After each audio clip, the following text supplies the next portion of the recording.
ഒരു എന്തെങ്കിലും ഒരു തീരുമാനം എടുക്കുമ്പോൾ ലോജിക്കൽ സൈഡിനെ പറ്റിയാണോ അതോ ഒരു ഗട്ട് ഫീലിംഗ് അതാണോ ആദ്യം?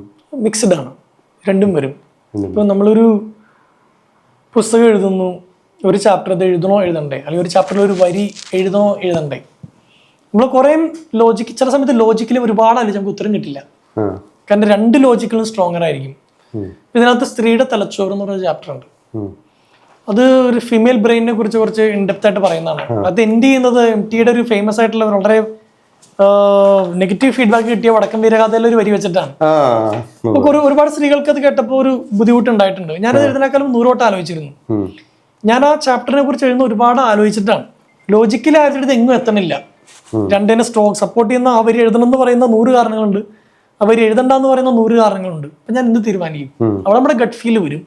Gut feel let it be, ഇനി വരുന്നതിന് നമ്മൾ സ്വീകരിക്കുക, അത്ര നമുക്ക് ചെയ്യാം. അപ്പോൾ ഡിസിഷൻസിന് മുമ്പ് ലോജിക് ഓഫ് കോഴ്സ് ഉണ്ട്. പിന്നെ നമ്മൾ എടുക്കുന്ന തീരുമാനം ഒരു മാജിക്കിന്റെ ഭാഗമാണെന്ന് തോന്നുന്നു.